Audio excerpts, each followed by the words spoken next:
네, 소개 감사드립니다. 저는 한국환경연구원에서 일하고 있고요. 오늘 뜻깊은 자리에 초청해 주셔서 정말 감사드립니다.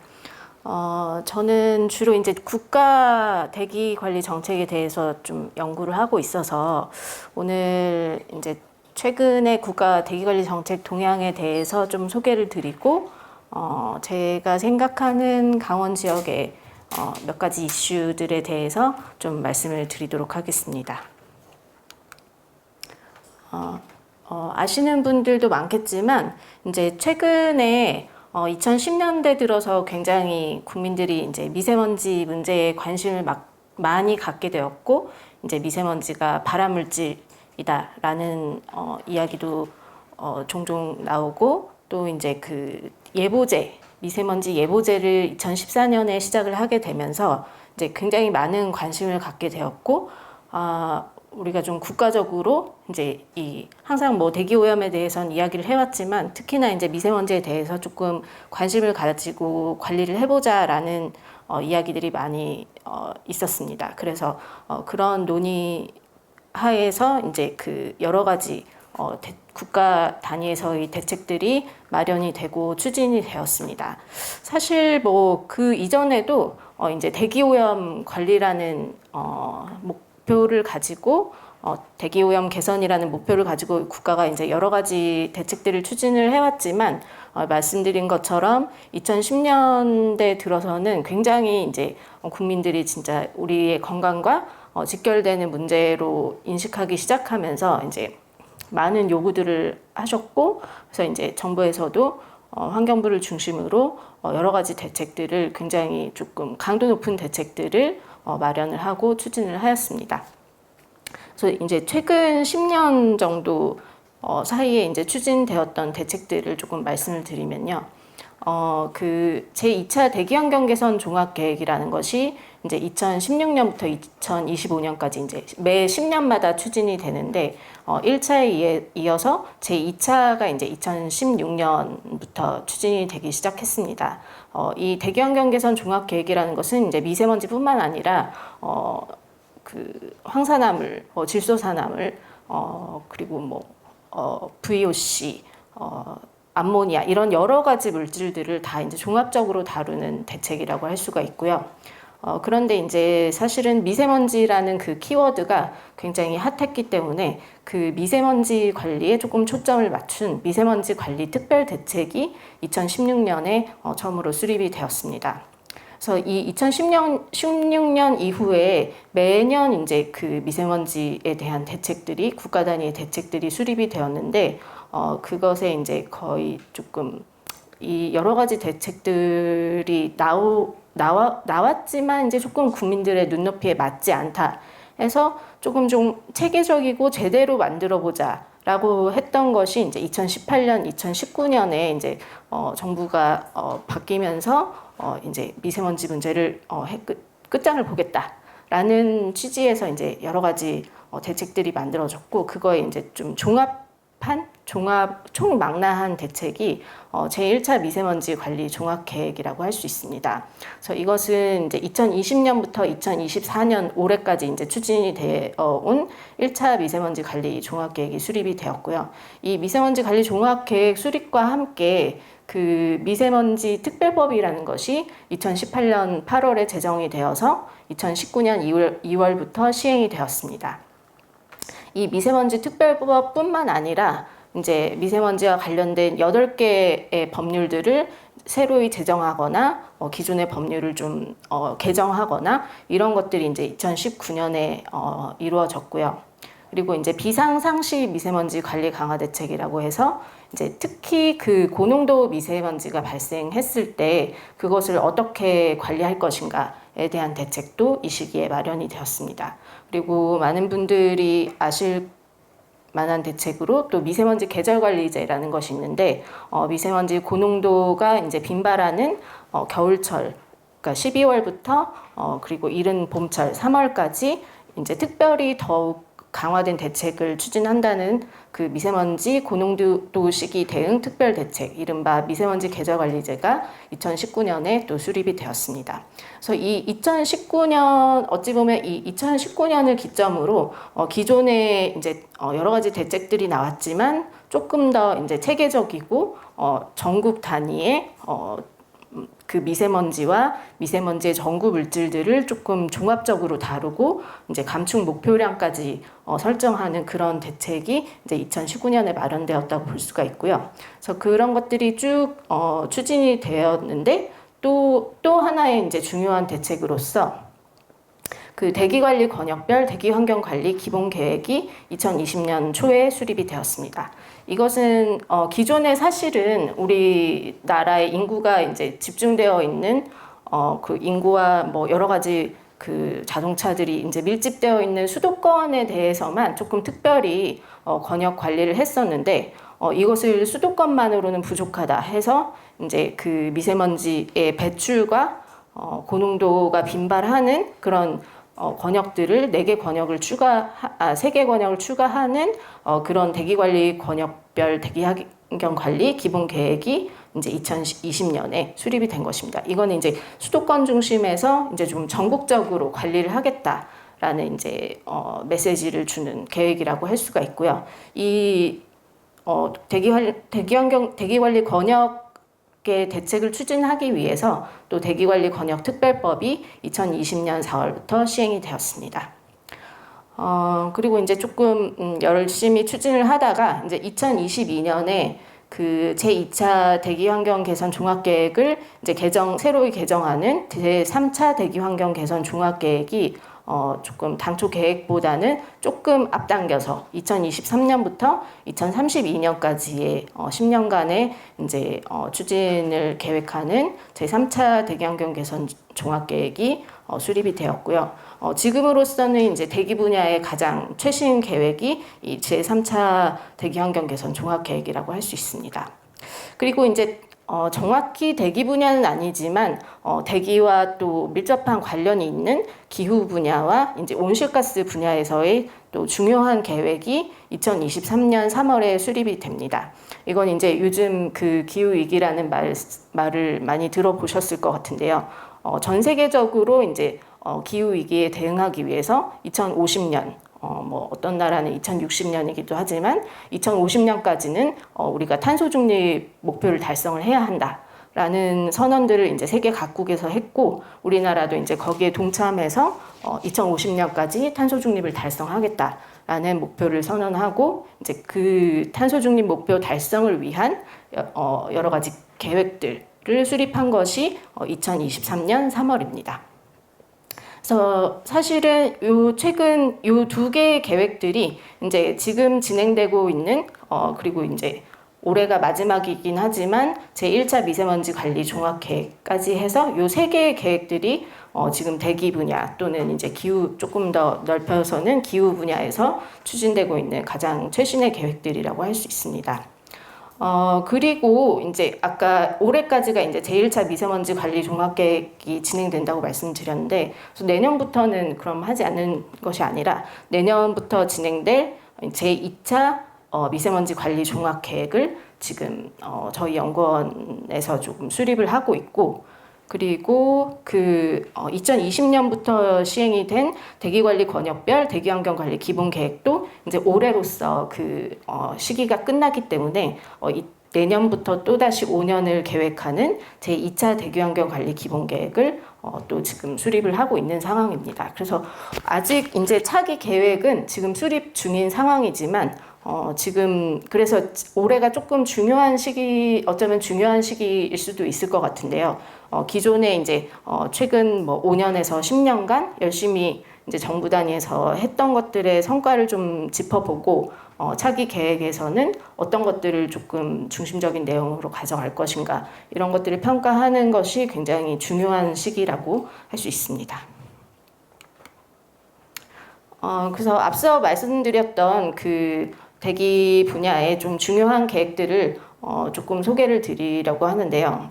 이거는 올해가 마지막이라서 사실은 많은 분들께서 알고 계실 것 같긴 한데, 이것은 이제 기존 종전에 여러 가지 미세먼지 관련 대책들이 있었지만 이제 조금 차이점이 있다면 정확한 목표를 세웠다는 것입니다. 2016년을 기준으로 해서 2016년 대비 초미세먼지 연평균 농도를 35% 이상 저감한다. 2024년까지 16 마이크로그램 퍼 큐빅미터로 저감을 하겠다라는 이런 명확한 목표를 세웠고요. 그래서 굉장히 총 25년간 총 20조 2천억 원을 투입해서 5대 분야의 177개 세부과제에 대해서 많은 대책들을 추진을 했습니다. 사실은 저도 그 1차 미세먼지 관리 종합계획을 수립하는 과정에 조금 참여를 했었는데 그래서 그때 보면 정말 놓치는 대책 하나라도 없도록 굉장히 조금 다들 머리를 맞대고 좀 쥐어짜내고 네, 그런 과정들을 거쳤던 것으로 기억을 합니다. 그리고 기존에는 여러 가지 그 대책들이 주로 이제 환경부 중심으로 추진이 되어서 조금 환경부가 여러 가지 부처 중에 사실 그렇게 막 힘이 센 부처라는 느낌은 없거든요. 저도 환경 분야에 종사를 하고 있지만 그래서 조금 힘이 좀 딸리는 느낌이었다면 이 미세먼지 관리 종합계획은 관계부처 합동 여러 부처가 다부처 합동으로 수립을 하고 또 이 미세먼지 특별대책위원회라는 위원회를 여기 백인환 단장님도 위원으로 계시는 그 특별대책위원회를 국무조정실 산하에 만들어서 조금 더 힘을 실어주려고 하는 환경부가 혼자서 하는 것이 아니라 여러 개의 부처가 같이 힘을 합치고 부처 간 갈등이 있다면 조금 조정을 해가면서 그렇게 추진을 해가려는 그런 차이점이 있다고 할 수가 있겠습니다. 그리고 이제 또 하나의 중요한 차이점은 배출량에 대한 삭감 목표를 조금 더 구체적으로 물질별로 또 부문별로 세웠다는 것입니다. 기존의 이제 대책들은 5년 후까지 전체 부문에서 이제 미세먼지에 대해서 배출량 얼마까지 저감하겠다. 물질별로 저감률을 이제 저감 목표를 설정하긴 했지만 이렇게 막 부문별로까지 구체적으로 설정을 하지는 않았었는데. 또는 이제 내부적으로는 목표가 있다 하더라도 그것을 이렇게 공개하지는 않았었는데 이 계획에서는 그 물질별로 부문별로 얼마만큼을 삭감하겠다 이런 삭감 목표를 정하고 그것을 이제 국민들에게 공개를 하고 이제 검증을 하는 그런 과정을 거치고 있습니다. 그래서 여러 가지 대책들이 있는데요. 대기관리 권역을 확대하고 총량관리제를 도입하고 이제 아까 말씀드렸던 미세먼지 계저관리제도 도입하고 이제 노후 경유차를 조기 폐차하고 노후 석탄 발전소를 폐지하고 하여튼 여러 가지 분야별 굉장히 많은 대책들을 총망라한 대책이라고 계획이라고 할 수가 있고요. 아까 말씀드린 것처럼 미세먼지 계절관리제를 미세먼지 관리 종합계획과 함께 이제 도입을 했는데 기존에는 그냥 상시적인 대책으로서 연중 어떻게 관리하겠다 이런 대책들만 있었는데 특히 이제 고농도가 많이 발생하는 그 시기가 언젠가를 살펴봤을 때 이제 12월부터 3월까지 특별히 많이 발생하는 것을 이제 파악을 하고 이 시기에 조금 더 강화된 대책을 추진하겠다는 것이 미세먼지 계절 관리제입니다. 그래서 지금 5차까지 진행이 되어서 해마다 이제 조금 대책도 좀 좋아지고 있고 좀 성과도 좋아지고 있고 그런 모습을 정부에서 이제 그런 것을 분석해서 결과를 내놓고 있습니다. 그리고 그 계절관리제뿐만 아니라 고농도 당일하고 그 전날부터 이제 실시하는 비상저감 조치라는 것도 이제 같이 도입을 했는데 이렇게 이제 상시적인 대책과 계절에 대한 대책 그리고 이제 그 고농도 당일에 대한 대책 이렇게 세분화해서 조금 더 입체적인 대책을 추진한다는 것이 조금 특징이라고 할 수가 있겠습니다. 그리고 미세먼지 관리 종합계획이 나오고 나서 이제 조금 3년 후에 2022년에 수립된 이 제3차 대기환경 개선 종합계획은 미세먼지뿐만 아니라 여러 가지 다른 오염물질들에 대해서도 다루고 있는 대책입니다. 특별히 이제 이 제3차 대기환경 개선 종합계획에서는 달라진 점이 있다면 기존에는 사실 그 오존에 대한 목표가 없었거든요. 그런데 이번에는 이 오존에 대한 목표를 이 목표로 딱 넣었다는 것이 특징이라고 할 수가 있습니다. 사실 그 여러 가지 최근에 한 10년간 여러 가지 그 대기오염 물질들을 저감하겠다는 그런 여러 대책을 추진을 한 결과 대부분의 이제 물질들에 대해서는 그 대기 환경 기준을 조금 만족하거나 만족하는 수준에 근접하고 있는데 또는 이제 줄어드는 경향을 보이고 있는데 오존만은 늘어나고 있는 상황입니다. 그래서 최근뿐만 아니라 계속 전문가들은 이야기를 해왔지만 이 오존에 대해서 우리가 더 이상 조금 손을 놓고 있으면 안 될 것 같다라고 해서 이제 이 제3차 대기환경 개선 종합계획에서는 전국 오존 1시간 기준 달성률을 2032년까지 50% 달성하겠다라고 목표를 세웠습니다. 사실 이 달성률이 50% 달성하겠다는 것이 10년 후에 목표인 걸 보면 지금 수준이 어느 정도인가가 조금 궁금하실 것 같은데요. 지금 수준은 이제 2021년 기준으로 전국의 오존 1시간 기준 달성률이 41% 정도 된다고 합니다. 그래서 이 41%를 2027년까지 45% 그리고 2032년까지는 50%까지라도 이제 기준을 달성하겠다라는 목표를 가지고 있습니다. 사실 조금 너무 느슨한 목표가 아닌가 좀 생각하실 수도 있지만 지금 오존이 계속해서 증가하고 있는 상황을 봤을 때는 사실 이 목표도 지금 달성할 수 있을까가 조금 의문인 상황이긴 합니다. 네, 그래서 이제 이 대기환경 개선 종합계획이 마련이 되었고요. 이거는 이제 10년간 추진할 계획인데 이 새 정부가 들어서면서 기존의 이제 미세먼지 관리 종합계획에서 16이라는 그 초미세먼지 농도 목표를 만들었었는데 이것으로는 부족하다 해서 2032년까지 12 마이크로그램 per 큐빅미터까지 달성을 하고자 하는 조금 도전적이고 과감한 목표를 세웠습니다.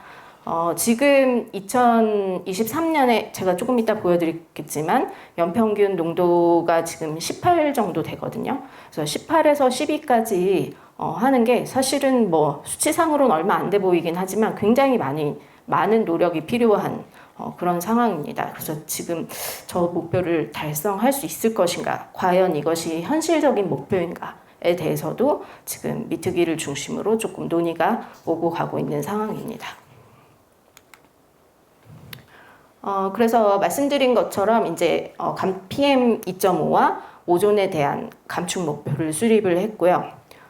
그 PM과 오존의 감축 목표를 달성하기 위해서 전구 물질들인 이제 낙스, 삭스, PM 2.5, VOC, 암모니아 이런 것들에 대한 2027년까지의 중간 목표와 2032년까지의 최종 배출 감축 목표도 설정을 했습니다.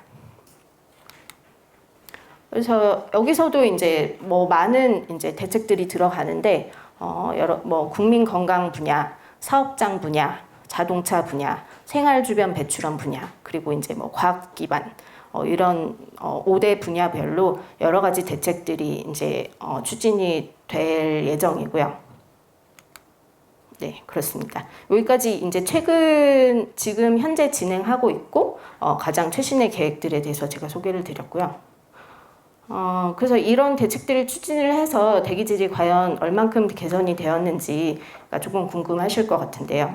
그 전국의 그 초미세먼지 연평균 농도가 이제 제가 2001년부터만 좀 그려봤는데, 저 분홍색은 서울 기준이고, 이 파란색 그래프가 이제 전국 기준인데, 전국 농도는 2015년부터밖에 없는 것이 이제 PM 2.5를 전국적으로 측정을 하기 시작한 지가 사실 몇 년 안 됐어요. 그래서 2015년부터 농도만 알 수가 있어서 제가 이렇게 그렸고, 그래서 보시면 이렇게 꾸준히 줄어들고 있고, 특히 이제 여러 가지 강화된 대책들을 많이 만들었던 2015년, 16년 이후에 좀 많이 줄어들고 있는 것을 살펴볼 수가 있습니다.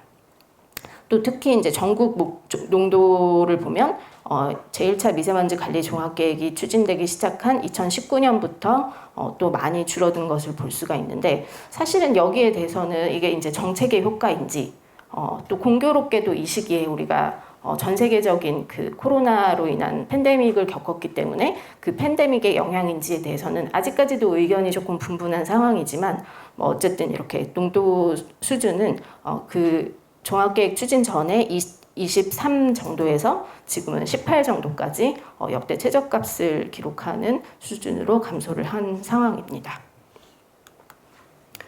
이 평균 농도가 감소함에 따라서 이제 그 예보일수도 많이 변화를 했는데요. 예전에는 이제 그 사실 야외에 나가서 활동해도 좋은 그런 좋음일수와 그리고 야외에 나가서 활동하기엔 너무 조금 위험한 적절하지 않은 이제 나쁨 또는 매우 나쁨 일수가 있는데 그 매우 나쁨 일수, 나쁨과 매우 나쁨 일수가 조금 많이 많았다면 지금은 2021년 기준으로 굉장히 많이 증가를 해서 이제 좋음 일수가 확실히 많아지고 그 빨간색 바 그래프가 이제 매우 나쁨 일수인데 거의 이제 발생하지 않는 것을 확인을 할 수가 있습니다. 그래서 2020년에서 2021년 기간 동안에는 단 1일만 발생하는 그런 상황을 보였고요.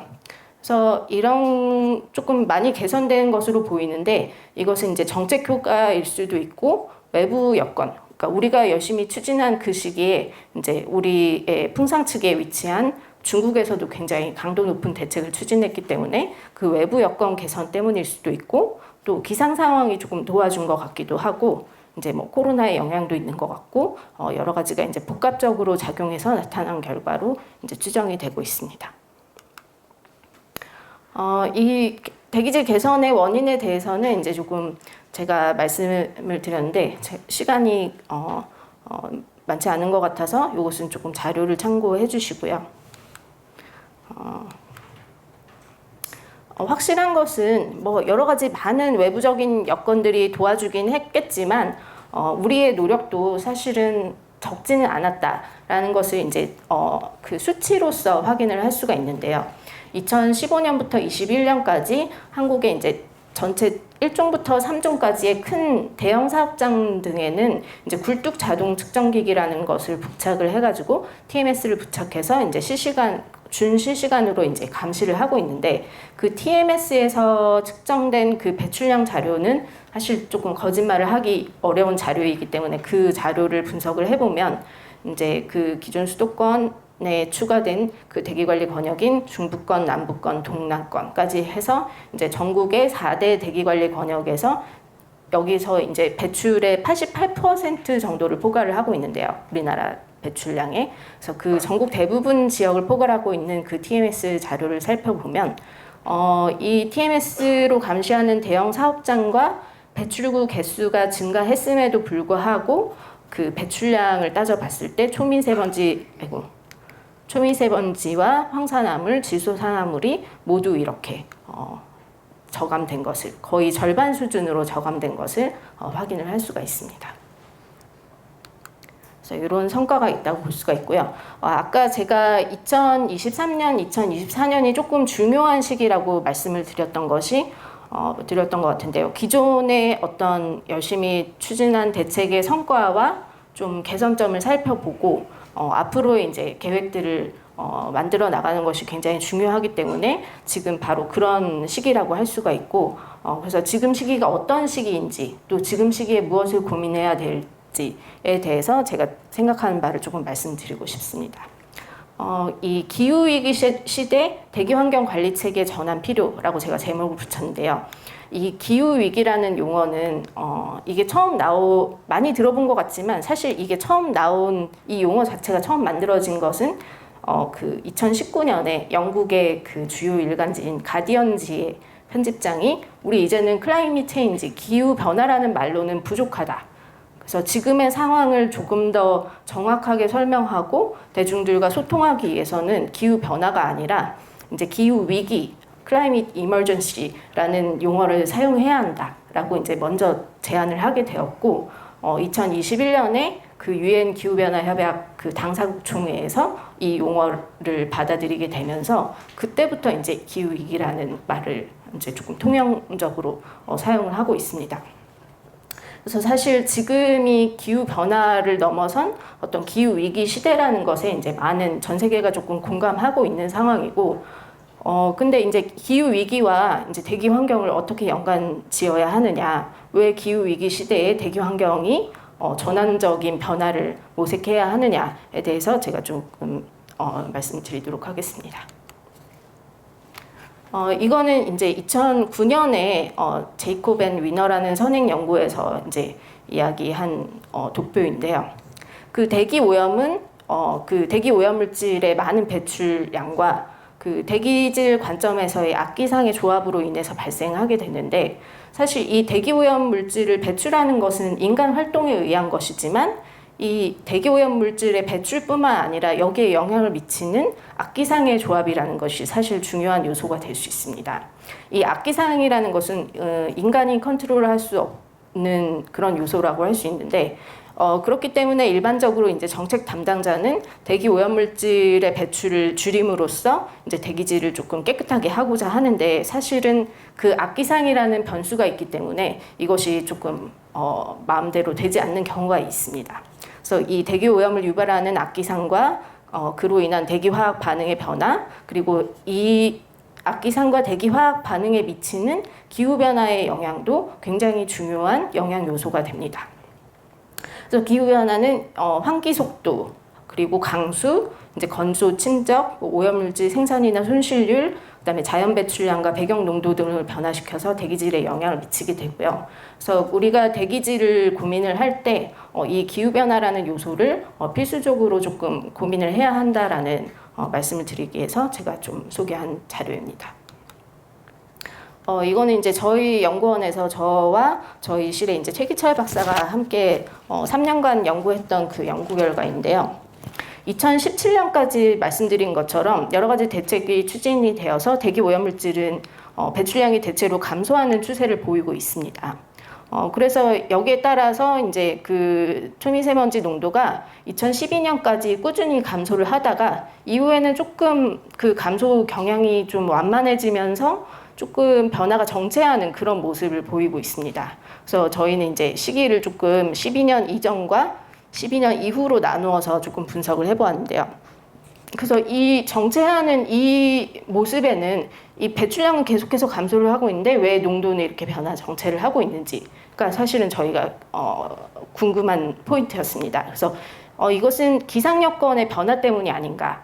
아까 이제 두 가지 요소가 있다고 말씀드렸는데, 대기 오염물질 배출은 계속해서 감소하고 있지만 대기질에 영향을 미치는 또 하나의 요소인 그 기상의 영향이 변화한 것이 아닌가, 이 2012년을 기점으로 좀 변화한 것이 아닌가라고 이제 저희가 조금 고민을 해보았고, 그런 여러 가지 다른 연구자들의 선행 연구도 조금 나오고 있었습니다. 그래서 저희가 이걸 조금 증명하기 위해서 관측 자료 분석도 하고 이런 모델링 분석도 했는데, 이제 모델링 분석은 기상의 영향이 어느 정도인지 파악하기 위해서 배출량의 변화를 고정시킨 채 기상만 변화시키는 그런 기상 변동 배출량 고정 모델링을 수행을 하였습니다. 그래서 그 농도 민감도 분석을 수행을 하였고요. 이 모델링 분석 결과에 따르면 2012년 이전과 2012년 이후에 이제 농도 변화에서 미치는 배출량, 기상 요인과 기상 외 요인, 뭐 배출의 영향이 크겠죠. 기상 요인과 기상 외 요인의 비중이 어떻게 다른가를 살펴보았을 때, 2012년 이전에는 이 기상 외 요인, 즉 배출 요인의 그 비중이 굉장히 큰 영향을 미쳤다면, 2012년 이후에는 기상 요인과 그 기상 외 요인의 비중의 크기가 상당히 비슷해진 것을 확인을 할 수 있습니다. 그래서 그 2012년 이후에는 상대적으로 이제 기상 변화의 영향에 민감해져서 배출 저감 효과를 조금 우리가 아무리 배출을 줄여도 체감하기 어려운 것이 아닌가, 이렇게 추정을 했습니다. 그래서 이런 여러 가지 갈수록 그 기후 변화 때문에 우리가 열심히 노력해서 배출을 줄여도 조금 농도 목표를 달성하기 어려운 상황이 된 것이 아닌가, 이제 이러한 조금 우려가 일어나고 있는 상황이고, 그런데 이제 설상가상으로 아까 말씀드린 것처럼 최신의 국가계획에서는 굉장히 도전적인 목표를 제시를 했습니다. 지금 배출을 아무리 줄여도 기상 요인 때문에 조금 이 농도를 더 이상 저감시키기가 어려운 상황이 있는데, 또 농도 목표는 또 높게 잡으셨단 말이에요. 그래서 여기에는 이런 기상 요인도 있지만 또 하나는 우려되는 점은 중국도 지금까지는 열심히 해오다가 조금 경제적인 코로나로 인한 경제 위기나 이런 상황을 봉착하면서 중국의 대기 오염물질도 살짝 배출이 증가하는 그런 우려가 있고, 그리고 지금까지의 그 대기오염물질 배출 저감에는 그 대기오염 저감 기술의 발달이 굉장히 큰 한몫을 했었는데, 지금 우리나라 그 대기오염 저감 기술이 사실 세계적인 그 수준이라고 해요. 그래서 그 세계적인 수준에 있는 저감 기술이 조금 완숙기에 있어서 앞으로는 여기에 조금 더 기대를 하기가 조금 어렵지 않은가라는 그런 한계, 그리고 이제 2차 생성 전구 물질에 대한 조금 더 복잡한 낙스나 삭스뿐만 아니라 암모니아나 VOC 같은 것을 이제 줄여야 하는 그런 한계가 있습니다. 그런 상황에서 이제 아까 기후 변화 때문에 대기질 개선이 어렵다고 했는데, 또 아이러니하게도 이제 전 세계가 탄소 중립 목표라는 기후 위기 대응을 위해서 이제 여러 가지 열심히 하자 이렇게 으쌰으쌰 하고 있는 상황에서 이것을 우리가 이제 대기질 개선에 이용할 수 있지 않을까, 이용해야만 하지 않을까, 이런 고민을 하게 되었고, 이제 그런 관점에서 이제 서울연구원, 경기연구원, 이제 인천연구원에서 같이 추진했던 그 연구 결과인데요.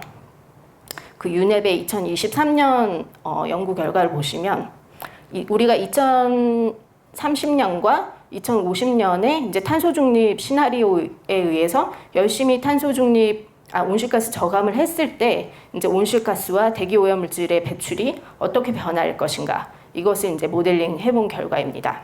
그래서 그 결과를 보면 2050년까지 이제 전국의 이산화탄소 총 배출이 88%까지 감소를 하는 시나리오에서 이제 그와 동시에 탄소 중립 이행 노력에 따라서 초미세먼지 배출도 84% 감소하고 질소산화물도 83% 감소하는 그런 결과가 제시가 되었습니다. 그래서 우리가 탄소 중립이 달성이 어렵지만 사실 잘만 하면 대기질도 그에 따라서 상당히 개선될 수 있다라는 그런 희망적인 연구 결과라고 할 수가 있습니다. 그래서 그 탄소 중립을 조금 도와주고 그에 따른 이제 대기 관리에 좀 어떤 부수적인 효과도 노리는 것이 중요한데, 이 2021년에 영국의 더 로얄 소사이어티에서 발표한 결과에 따르면 탄소 중립 이행을 열심히 했을 때 이제 줄어드는 분야가 있고, 하지만 조금 우려되는 상충 효과가 발생하는 그런 분야도 사실 존재합니다. 그래서 이런 분야들을 조금 우리가 잘 관리해야 되고, 이 탄소 중립의 동시 저감 효과를 촉진하는 그런 것이 중요하다고 할 수가 있겠습니다. 그래서 지금까지의 어떤 대기오염 저감 기술에 의존했던 대기질 개선 노력에서 조금 앞으로는 우리가 조금 정책 패러다임을 전환해야 하지 않을까, 이런 생각을 하고 있는 상황이고요. 미국에서도 뭐 비슷한 연구 결과가 제시가 되었습니다. 근데 이제 공통적인 것은 우리가 이제 에너지 연소 분야, 그리고 배기 분야, 굴뚝이나 뭐 자동차 배기구를 통해서 배출되는 그 대기 오염물질은 분명히 이제 그 탄소 중립 이행 노력을 하면 거기에서 나오는 대기 오염물질 배출은 확실히 줄일 수 있는데, 이제 그렇지 않은 분야들이 있거든요. 뭐 농촌 분야라든가 비배기 연소 분야, 뭐 타이어 마모라든가 그런 대기 오염물질 배출은 사실 탄소 중립 이행과는 조금 무관한 분야들이라서 거기에 대한 우리가 조금 열심히 대기 오염물질 배출 저감 노력을 해야 되지 않을까라는 생각을 하고 있습니다. 여기까지가 이제 우리 국가 단위의 이제 대기환경 정책에 대한 소개를 좀 드렸고, 제가 시간을 너무 많이 잡아먹은 것 같은데 강원 지역에 대해서는 제가 조금 이후 발표에서 많은 이야기를 해주실 것 같아서 제가 생각하는 딱 한 가지 이슈만 조금 말씀드리고 싶습니다. 제가 그 강원도 지역의 그 배출량 비중을 좀 살펴보았을 때 여러 가지 이제 부문에서 많은 배출이 있지만, 뭐 농업 분야에서도 많은 배출이 있고, 뭐 산림 분야도 있고, 뭐 하여튼 많은 배출이 있는데, 제조업 분야를 살펴봤을 때 제조업의 거의 대부분이 이 시멘트 관련 산업 산업이 강원 지역에서는 대부분을 차지하고 있었습니다. 그래서 그 시멘트 산업에 대해서 조금 말씀을 드리고 싶은데요. 그 2022년 국가 온실가스 배출량 현황 자료에 따르면 시멘트 산업의 온실가스 배출량이 산업 부문에서 3위를 기록하고 있습니다. 그리고 대기 분야에서는 또 산업 부문에서 질소 산화물 배출량이 시멘트 산업이 다른 모든 철강, 석유화학, 발전 이런 중요한 분야들을 제치고 1위를 기록을 하였습니다. 그만큼 이제 시멘트 산업이 이 대기오염물질 배출에 있어서 굉장히 중요한 관리 대상 산업이라고 할 수 있는데요. 이 시멘트 산업에서도 여러 가지 탄소 중립 전략을 마련을 하고 있는데 가장 중요한 전략이 연료와 원료를 전환하거나 대체하는 것입니다. 지금은 이제 석탄 원료를 사용해서 이제 그 시멘트를 생산을 하고 있는데 이것을 이제 대체하겠다는 것인데 그럼 무엇으로 대체를 하느냐? 이 기존의 그 석탄 원료를 그 유연탄 원료를 폐기물을 이용한 혼합재를 섞어가지고 이제 그 연료와 원료를 대체하겠다는 것이 그래서 탄소 발생을 줄이겠다는 것이 주요한 탄소 중립 전략이라고 할 수 있습니다.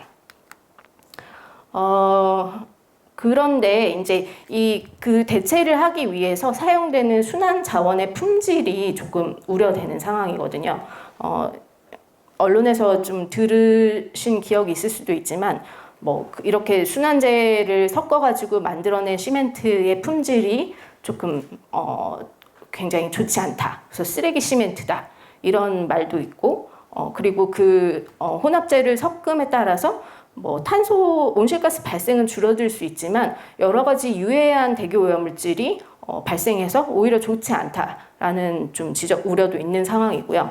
그래서 지금 사실 시멘트 산업에서는 탄소 중립에 대한 혁신 기술이 부재한 상황이라서 주요 전략이라는 것이 이 순환 자원을 이용한 연원료 대체 전략밖에 없는데 사실 이게 조금 우려되는 상황입니다.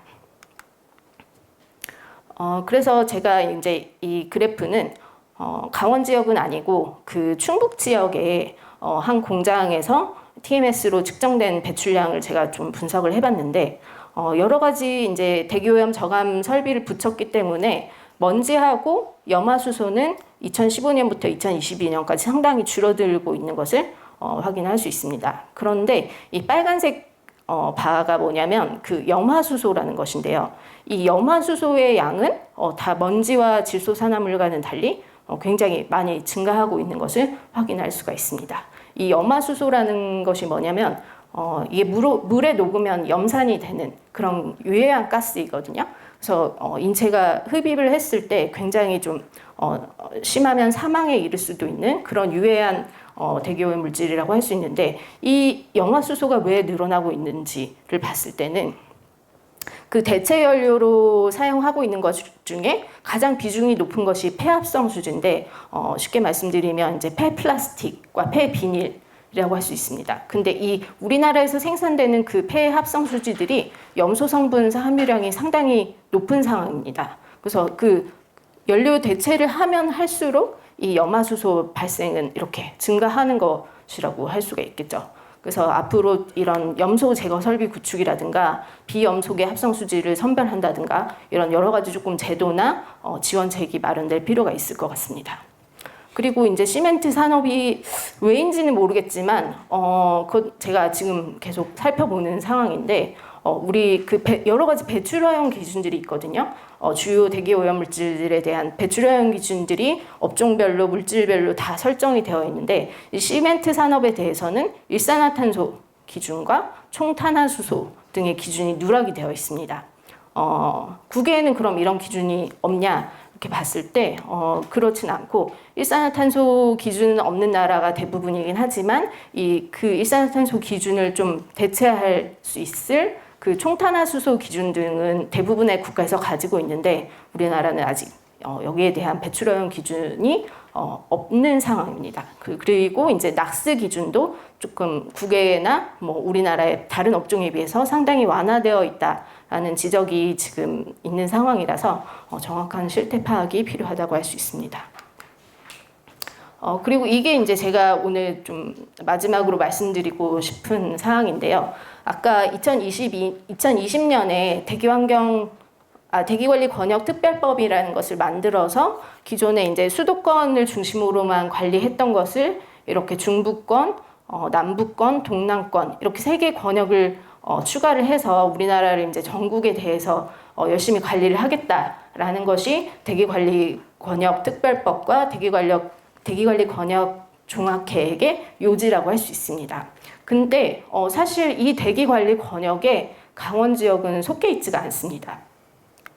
그래가지고 우리나라 시멘트 공장이 큰 사업장이 사실상은 작은 사업장들은 무수히 많지만 이제 큰 것들을 통합허가제도가 적용되는 큰 사업장은 11개소가 있는데 그 중에 6개가 이제 강원도에 위치를 하고 있고요. 그래서 근데 이 빨간색으로 표시한 이 6개의 그 통합허가제도 적용 대상 시멘트 사업장들, 그러니까 중요하고 큰 사업장들은 사실상 대기관리 권역에 포함되어 있지 않은 사업장들이라고 할 수가 있습니다. 그래서 대기관리 권역에 포함이 되면 어떤 차이가 있느냐 하면 이제 대기관리 권역에 포함된 사업장들은 대기관리 총량제도라는 규제를 받게 됩니다. 그래서 삭스와 낙스 그리고 이제 총 먼지에 대해서 굉장히 엄격한 규제를 받게 되는데 그리고 이제 TMS를 달아서 이제 실시간으로 그 배출 수준을 감시를 하게 되지만 이제 대기관리 권역에 포함되어 있지 않으면 이제 그런 규제에서 피해가게 되는 그런 허점이 있는 것이죠. 그래서 요 지역들에 대한 요 사업장들에 대한 조금 특별한 관리가 필요하지 않을까라는 것이 지금 저의 좀 개인적인 의견이긴 하지만 개인적인 의견이고 이런 부분들에 대해서 조금 같이 고민을 했으면 하는 생각에서 오늘 말씀드렸습니다. 네, 여기까지 발표를 마치겠습니다.